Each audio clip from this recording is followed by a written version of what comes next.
সুবহানাল্লাহ আলহামদুলিল্লাহ। কথা দুইটা তোমাদের কাছে ছোট হইতে পারে, এ কথা দুইটার গুরুত্ব মর্যাদা নাই বা থাকতে পারে, তবে আমি রাসূল বলে গেলাম এই দুইটা কথার মর্যাদা আল্লাহর কাছে রয়েছে কোটি কোটি গুণে বেশি। আমার আল্লাহ ইচ্ছা করলে শুধুমাত্র এই দুইটা কথার বদৌলতে আল্লাহ তার বান্দা বান্দির তাম জীবনের গুনাহ মাফ করে দিয়া জান্নাতের ফয়সালা করে দিতে পারে। আরেকটু মন খুলে বলে সুবহানাল্লাহ আলহামদুলিল্লাহ বলবার বিনিময়ে আল্লাহ জীবনের গুনাহ মাফ করে জান্নাত দিতে পারে, ক্ষমতা আছে না নাই? দিলে দিতে পারে। আল্লাহর হাবিব বলেন আত-তুহরু শাতরুল ঈমান, আলহামদুলিল্লাহি তামলাউল মিজান, সুবহানাল্লাহি আলহামদুলিল্লাহি তামলাআনি ওয়া তামলাউ বাইনাস সামাওয়াতি ওয়াল আরদ। আল্লাহর হাবিব বলেন উম্মতরা রে, ও উম্মতরা তোমরা শুনে রেখে দাও, দুনিয়ার জমিনে আল্লাহকে রাজি খুশি করবার আশায় যদি কোনো বান্দা বান্দি ভক্তি সহকারে একবার সুবহানাল্লাহ বলে দেয়, আল্লাহ পাক রব্বুল আলামিন খুশি হইয়া সুবহানাল্লাহ বলবার বদৌলতে আসমান আর জমিনের মিডিলে যত পরিমাণ ফাঁকা জায়গা আছে এত পরিমাণ নেকি দিয়া আল্লাহ তার বান্দা বান্দির আমল নামা ভরে দেয়। সুবহানাল্লাহি তামলাউল মিজান। শুধু তাই না, হাসরের মাঠ যেদিন কায়েম হয়ে যাবে তোমাদের উঠাইয়া নেকি বদির পাল্লায় যখন ওজন দিতে থাকবে, যেদিন তোমাদের মা ঠেকাতে যাবে না, যেদিন তোমাদের বাবা ঠেকাতে যাবে না, বন্ধু বান্ধব আত্মীয় স্বজন যেদিন কোনো উপকারে আসবে না, ওই অদিনের দিনে বিপদের কারণে নেকির পাল্লা যদি হালকা হয়ে যায়, উম্মতেরা শোনো, দুনিয়াতে বারবার সুবহানাল্লাহ কইছো, এরই বদৌলতে আল্লাহ তোর নেকির পাল্লা ভারী করে দিবে। সুবহানাল্লাহর গুরুত্ব মর্যাদা, আলহামদুলিল্লাহর গুরুত্ব মর্যাদা আছে না নাই? ভাইরা আমার আলহামদুলিল্লাহ, সমস্ত প্রশংসা আল্লাহর জন্য। ভাইরা আমার আমি আপনাদের কাছে বলি বাবা, এই যে আলহামদুলিল্লাহ বলে আমরা শুকরিয়া আদায় করি, শুকরিয়া আদায় করলে আল্লাহ পাক রব্বুল আলামিন তার রুজি রোজগারে বরকত দান করে দেয়, নিয়ামতকে আল্লাহ বৃদ্ধি করে দেয়। আল্লাহ কোরআনে কারিমে পরিষ্কার জানিয়ে দিয়েছেন লা ইন শাকারতুম লা আযীদান্নাকুম ওয়া লা ইন কাফারতুম ইন্না আযাবি লাশাদীদ। আল্লাহ পাক রব্বুল আলামিন বলেন আমার দেওয়া নিয়ামতগুলো পাইবার পরে, আমার দেওয়া নিয়ামতগুলো খাইবার পরে অবশ্যই তোমরা যদি শুকরিয়া আদায় করো, লাযীদান্নাকুম, শুকরিয়া আদায় করলে অবশ্যই তোমাদের নিয়ামত আরো অনেক গুণে বাড়িয়ে দেওয়া হবে। কিন্তু শুনে রাখো বান্দা, আমার দেওয়া নিয়ামত খাইবার পরে আর পাইবার পরে যদি কুফরি করো রে বান্দা, ইন্না আযাবি লাশাদীদ, অবশ্যই জেনে রেখে দাও আমি আল্লাহর আযাব রয়েছে অত্যন্ত ভয়াবহ। আল্লাহ কোরআনে জানিয়েছেন আমার দেওয়া নিয়ামত খাওয়ার পরে আর পাওয়ার পরে যদি শুকরিয়া আদায় করো, নিয়ামত অনেক গুণে বাড়িয়ে দেওয়া হবে। লাযীদান্নাকুম, অবশ্যই নিয়ামত অনেক গুণে বাড়িয়ে দেওয়া হবে। কুফরি করলে আমি আল্লাহর আযাব রয়েছে অত্যন্ত ভয়াবহ। আল্লাহর দেওয়া নিয়ামত পাওয়ার পরে, খাওয়ার পরে আমরা শুকরিয়া আদায় করি না করি না ভাই? নিশ্চিত আমরা শুকরিয়া আদায় করি। আল্লাহর দেওয়া যত নিয়ামত আছে এ নিয়ামত দুই প্রকার, এক প্রকারের নিয়ামত খাওয়া যায় আর এক প্রকার নিয়ামত খাওয়া যায় না, শুধুমাত্র উপভোগ করা যায়, পাওয়া যায়। আমি আপনাদের কাছে বলি হালুয়া বলুয়া কোরমা কালিয়া আপেল আঙ্গুর বেদানা নাশপাতি এ ধরনের খাদ্য দ্রব্য যা, এগুলো সবই তো আল্লাহর নিয়ামত। আপনি আমি যখন আল্লাহর দেওয়া নিয়ামত হালুয়া বলুয়া কোরমা কালিয়া এমন করে খাওয়া দাওয়া করব, অবশ্যই আমরা খাওয়া দাওয়া শেষ হয়ে গেলে শুকরিয়া দান আমরা একটা দোয়া পড়ব, আলহামদুলিল্লাহিল্লাযী আত'আমানা ওয়া সাকানা ওয়া জাআলানা মিনাল মুসলিমিন। ভাই আমার, খাওয়ার পর যদি শুকরিয়া আদায় করা যায় অবশ্যই আল্লাহ রুজি রোজগারের ভিতরে আল্লাহ বরকত দিয়া দিবে, রিজিককে আল্লাহ অনেক গুণে বাড়িয়ে দিবে। জোরে জোরে বলেন সুবহানাল্লাহ। ভাইয়ের আমার, খাওয়ার পরে এই দোয়াটা আমরা পড়ি না ভাই? আলহামদুলিল্লাহিল্লাযী আত'আমানা ওয়া সাকানা ওয়া জাআলানা মিনাল মুসলিমিন। এই দোয়াটুকু যদি পড়তে না পারি অন্তত আলহামদুলিল্লাহ তো বলতে পারি। আলহামদুলিল্লাহ। ভাই, এটা নিজের বাড়িতে, আত্মীয় বাড়িতে গেলে, শ্বশুর বাড়ি, মামার বাড়ি, ফুফুর বাড়ি, খালার বাড়ি, যেখানে খাবেন না কেন, নিজের বাড়ি ছাড়া অন্যত্র যদি খাওয়া দাওয়া করেন অবশ্যই পড়তে হবে আলহামদুলিল্লাহিল্লাযী আত'আমানি ওয়াসকিমান সাকানি ওয়া জাআলানি মিনাল মুসলিমিন। এই দোয়াটা লম্বা চওড়া যদিও না জানি, শেখার চেষ্টা করব ইনশাআল্লাহ। যদি না জানি অন্তত আলহামদুলিল্লাহ বলবেন। কি বলবেন? আলহামদুলিল্লাহ। খাবার শুরুতে দোয়া আছে না নাই? আচ্ছা, সব মুসলমান আমরা জানি বলে মনে হয়, কিন্তু বাচ্চাদের কাছে একটু জিজ্ঞাসা করবেন, কি সুন্দর বলে দেয়। আর আমরা চুলদাড়ি সাদা হয়ে গেছে, খাওয়ার শুরুতে দোয়াটা আমরা জানি না, বিসমিল্লাহ বলি। আসলে বিসমিল্লাহি ওয়া আলা বারাকাতিল্লাহ, এটা পড়া কি সুন্নাত? এটা পড়া কি রাসূলের সিস্টেম? এটা সুন্নাত। একটা সুন্নাতের দাম আছে না নাই? কত দাম? আল্লাহর হাবিব বলেন, মান তামাসসাকা বিসুন্নতি ইনদা ফাসাদি উম্মতি। আল্লাহর হাবিব বলেন, ফিতনা ফাসাদের জামানায় একটা সুন্নাত যদি কোন উম্মতানি আঁকড়ে ধরতে পারে, বাঁচিয়ে রাখতে পারে, একটা সুন্নাতের উপরে যদি আমল করতে পারে, আল্লাহর হাবিব বলেন, ফালাহু আজরুহু মিয়াতা শাহীদ। তাদের জন্য পুরস্কার অন্য কিছু না। আল্লাহর নবী বলেন, একটা সুন্নাত আমল করলে এ ফাসাদের জামানায় অবশ্যই নামায়ে আমলে 100 শহীদের সওয়াব আল্লাহ লিপিবদ্ধ করে দিবে। আরেকটু মন খুলে বলে। ওই অথচ আমরা এগুলোকে তুচ্ছ তাচ্ছিল্য মনে করে এগুলো আমরা শেখার চেষ্টা করি না, আমরা এগুলো আমলও করতে চাই না। এইজন্য নবীদের সুন্নাতের উপর আমল রাখতে হবে ভাইয়েরা আমার। কারণ নবীর সুন্নাতের ভিতরে রয়েছে বরকত। কারণ নবী হলেন শুধু রাহমাতুল লিল আলামিন ছিলেন না বাবা। আমার দয়ার নবী হলো বরকতময়। নবীদের হাতে বরকত, নবীদের ছোটে বরকত, নবীদের জবানে বরকত, নবীদের থুতুতে বরকত, গোটা বডিটাই শুধু বরকত আর বরকত। আল্লাহর নবীর মহব্বত ও ভালোবাসায় যারা যদি কোনো বান্দা বান্দী সুন্নতের পাবন্দী হতে পারে, নবীর মহব্বত ভালোবাসা যদি দিলে রাখতে পারে, আল্লাহর কসম করে বললাম, আল্লাহ রিজিকের ভিতরে বরকত দান করে দিবে, কোনো সন্দেহ নাই। কারণ আল্লাহর নবী ছিলেন বরকত। আমরা তো বিসমিল্লাহ বলতে চাই না। বিসমিল্লাহর ভিতরে কত বরকত রয়েছে বাবা। আমি কিতাবের ভিতরে দেখছিলাম, আল্লাহর নবীর কাছে ফিরাউনের লিডার এসে হাজির হয়ে গেছে। ফিরাউনের লিডার এমন করে নবীর কাছে এসে বলে, মুহাম্মদ তুমি নিজেকে নবী বলে দাবি করো, মূর্খ সূর্খ চাষা ভূষ গন্ড মূর্খ যারা, এরা কলেমা পড়ে তোমার হাতে হাত দিয়ে তারা মুসলমান হয়। আমি কিন্তু একজন জ্ঞানী মানুষ, এই জন্য আমি যাত্রার কাছে এমন করে মুসলমান হতে পারি না। তুমি নবী কি নবী না এটা যাচাই বাছাই না করা পর্যন্ত আমি তোমার হাতে মুসলমান হতে রাজি না। লোকটা যে এসেছে, এই লোকটা হলো ফিরাউনদের লিডার। ফিরাউন যারা আছে তাদের লিডার। ওই তাহলে লিডার হতে গেলে ওই নিশ্চিত তাহলে অনেক ফিরাউন ছিল। ফিরাউনের লিডার মানে অনেক ফিরাউন।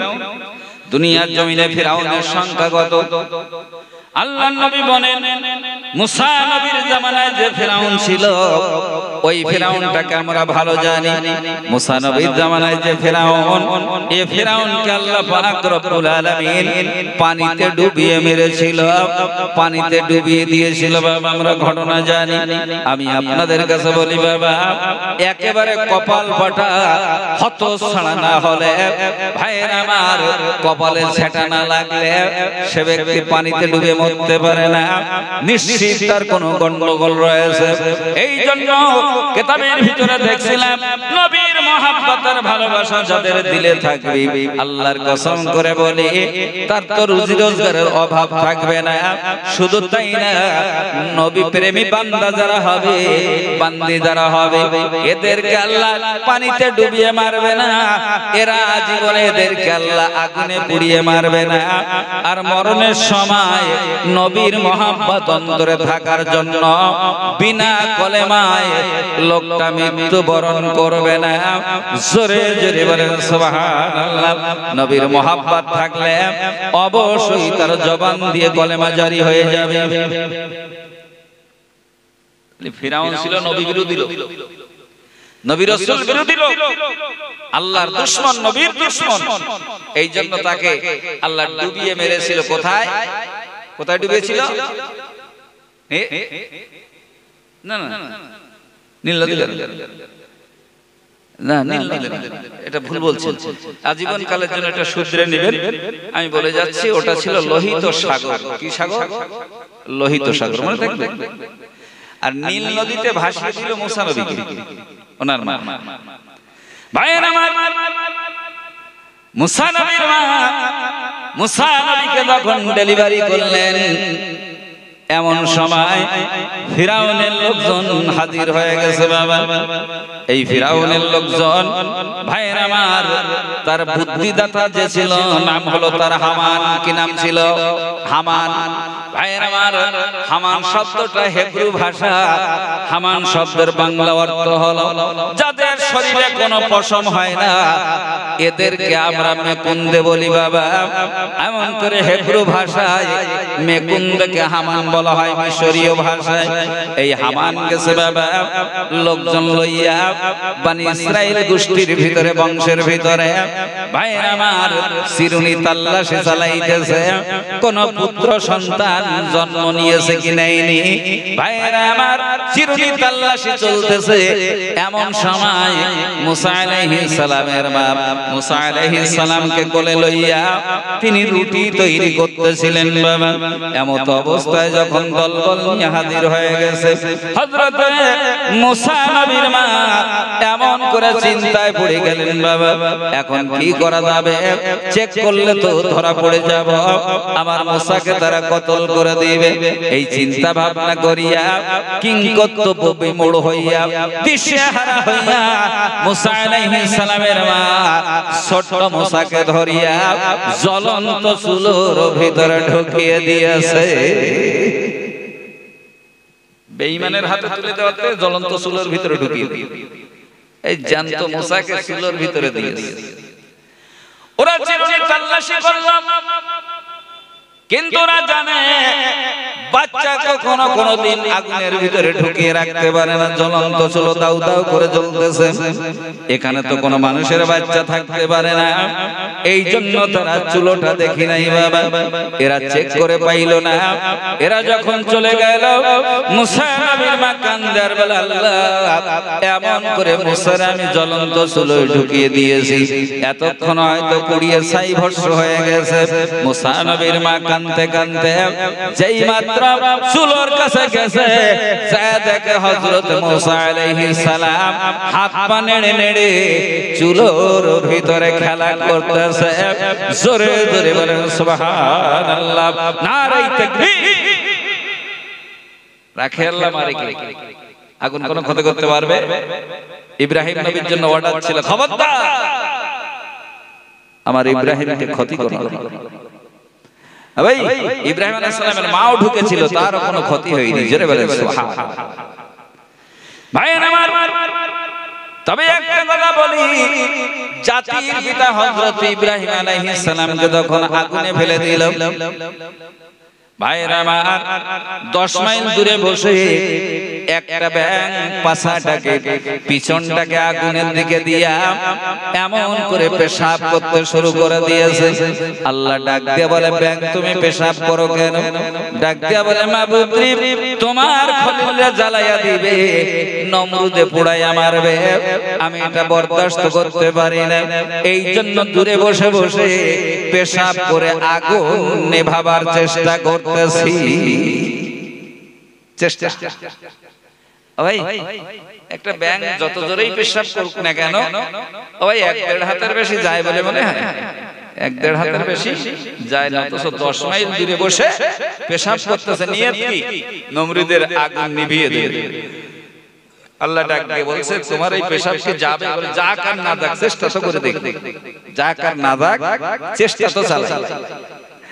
আল্লাহ পাক রব্বুল আলামিন ব্যাঙের প্রতি খুশি হয়ে গেল।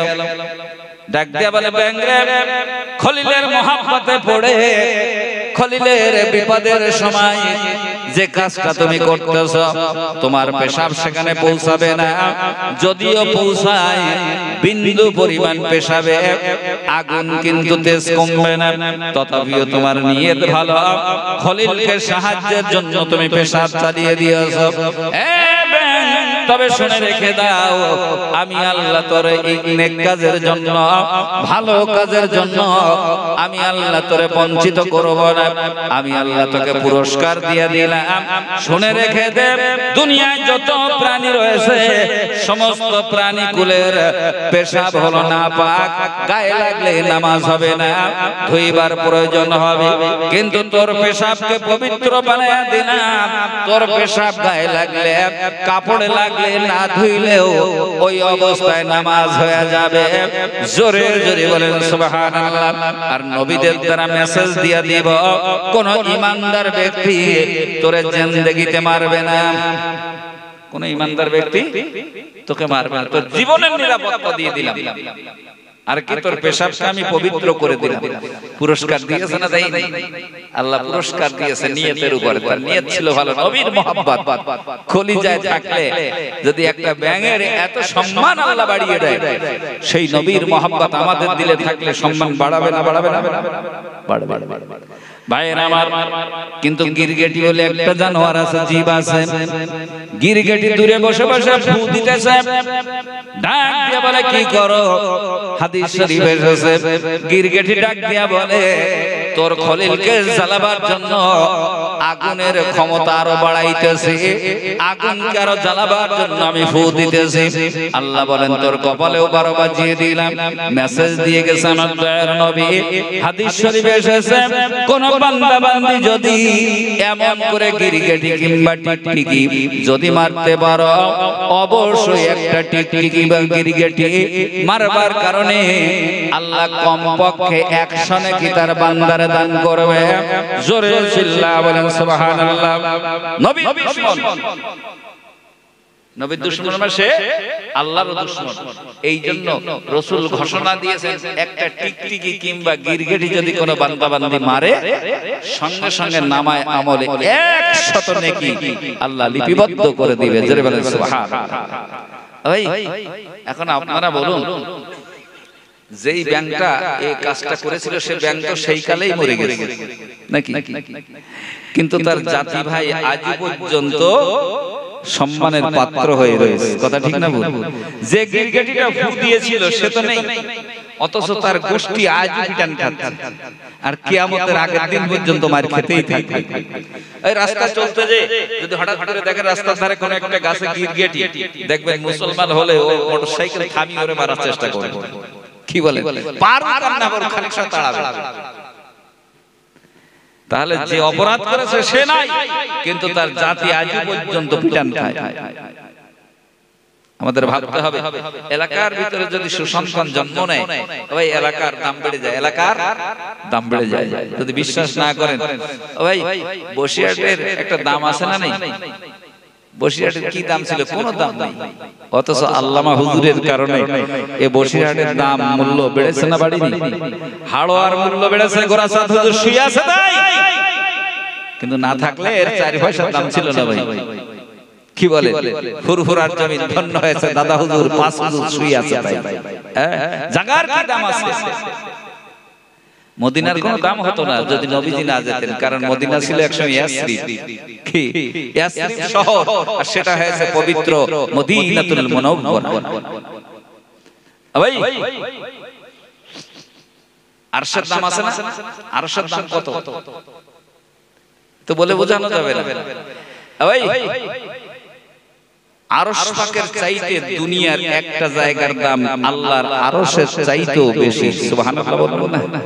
কোন জায়গাটা বলেন ভাইরা?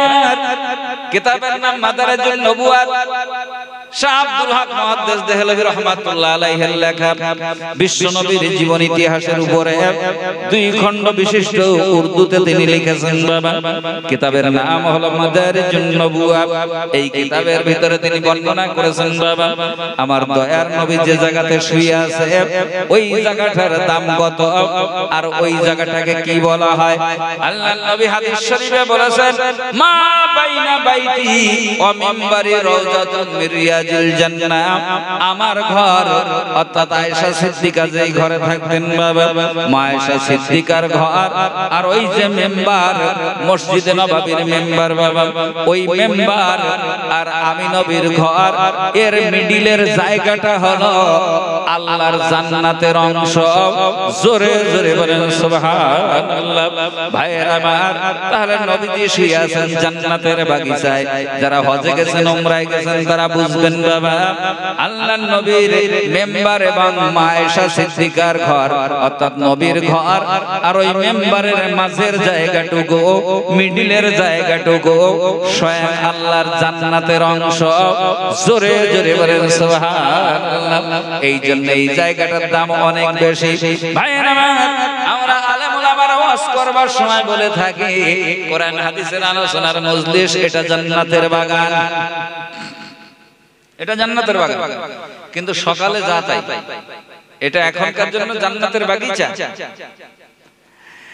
কিন্তু আসলে প্রকৃতপক্ষে মদিনায় যে জায়গাটায় রাসূল শুয়ে আছেন, রওজা মুবারক যেখানে, ওই জায়গাটা হলো বাস্তবে আল্লাহর জান্নাতের টুকরা। জোরে বলেন সুবহানাল্লাহ। যদি জীবিত অবস্থায় কেউ যদি জান্নাতের একটা জায়গা দেখতে চান, যে মরে যাওয়ার পরে কি হবে জানি না, তবে জীবিত অবস্থায় যদি জান্নাত দেখতে চান, নবীজির রওজাটা দেখবেন, ওইটা হলো জান্নাতের একটা অংশ। জান্নাতের অংশটা মদিনায় আসার কারণ কি, মদিনায় আনবার কারণ? ভাইয়ের আমার, নবীজি হাদিস শরীফে বলেছেন, মানুষ যখন মারা যায়, মারা যাওয়ার পরে সে যেখানে দাফন হয়, যে জায়গায় তাকে কবরস্থ করা হয়, ওই জায়গার 1 চিমটি মাটি দিয়া তাকে বানানো হয়েছে। সেই জায়গার মাটি দিয়া যাকে বানানো, অবশ্যই সেই জায়গায় সে দাফন হবে। এই জন্য মাটি দেওয়ার সময় আমরা বলে থাকি, মিনহা খলাকনাকুম ওয়া ফিহা নুঈদুকুম ওয়া মিনহা নুখরিজুকুম তারাতান উখরা। এই মাটি দিয়ে তোমাকে সৃষ্টি করা হয়েছে, এই মাটিতেই আবার ঢোকানো হলো, এখান থেকে আবার আল্লাহর সামনে দাঁড়াতে হবে, এখান থেকে আবার বের হতে হবে। তবে এই মাটি মানে কি, ওই জায়গার 1 চিমটি মাটি আমাদের শরীরের ভিতরে আছে। এই জন্য যাকে যেখানে দাফন করা হয় সেই জায়গার মাটি দিয়ে তাকে বানানো হয়েছে। জোরে বলেন সুবহানাল্লাহ। সাহাবারা বলেন, ইয়া রাসূলুল্লাহ, তাহলে আপনার ব্যাপারে বলুন। আল্লাহর নবী বলেন, আমি নূরের নবী বটে, তবে মাটির মিশ্রণ রয়েছে, সেটা দুনিয়ার মাটি না, সেটা হলো জান্নাতের মাটি। এই জন্য বাবা আল্লাহ পাক জিবরাইল আমিনকে ডাক দিয়া বলে, জিবরিল, আজ সিদরাতুল মুনতাহায় থাকলে হবে না। এ জিবরিল, আমার বন্ধু ইন্তেকালের পরে বন্ধু জীবনে জান্নাতে এসে ঘুমাতে চাইবে না, তার উম্মত থাকবে দুনিয়ায়, বন্ধু থাকবে জান্নাতে, এটা আমার বন্ধু রাজি হবে না। এই জন্য বন্ধুর দেহের ভিতরে জান্নাতের মাটির অংশ রয়েছে। এই জন্য বন্ধুর খাতিরে জান্নাতের ওই মাটির অংশটা জান্নাত থেকে উঠাইয়া মদিনাতুল মুনাওয়ারাতে লাগাইয়া দাও। জোরে জোরে বলেন সুবহানাল্লাহ, নারে তাকবীর।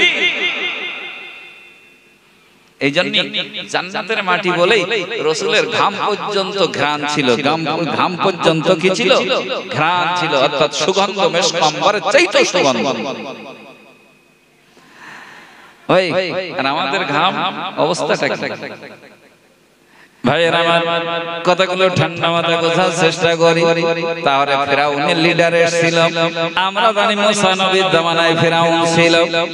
ভাইয়ের আমার মুসা আলাইহিস সালামের মা চুলোর ভিতর থেকে মুসা নবীকে এমন করে বুকে ধরিয়া চুমা খাইয়ে গেল, গালে চুমা খায়, কান্দার বলে মাবুদ্রি এখন আমি কি করব? এইভাবে কতদিন চুরি করে রেখে দেওয়া যায়, কতদিন গোপন করে রাখবো? দেখতে পেলে জানতে পারলে অবশ্যই আমাকেও হত্যা করবে, আমার ছেলেটাকে হত্যা করবে।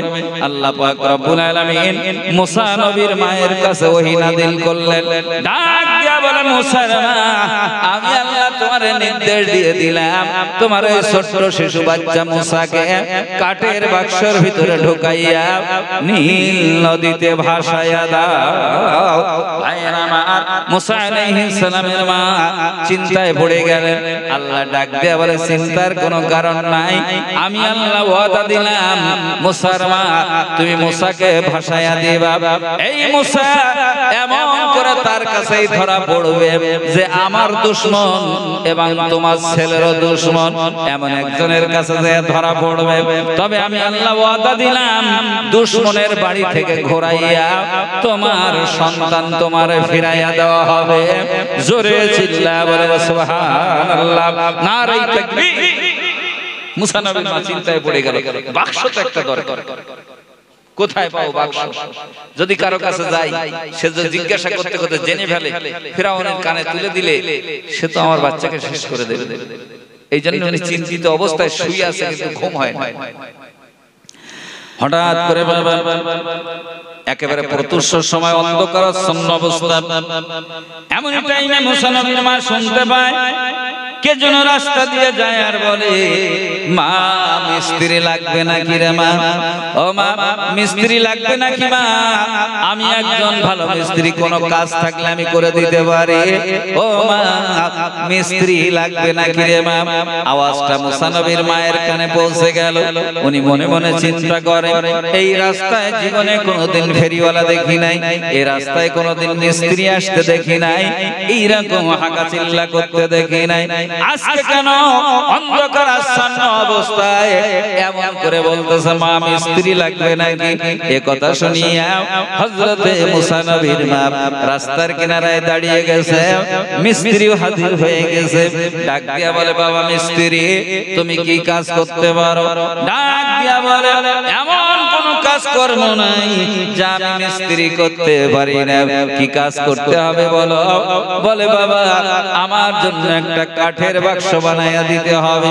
বলে মা আমি সর্বপ্রকারের কাজ জানি, তবে কাঠ দিয়ে বাক্স বানানোটা এটা আমি আরো ভালো জানি। সুন্দর করে বাক্স বানাতে পারি, নিপুণ করে একদম নিখুঁত বাক্স আমি তৈরি করতে পারি। তোদের বাড়ির দিকে আসো। অন্ধকার অবস্থায় বাড়ির ভিতরে নিয়ে গেছে।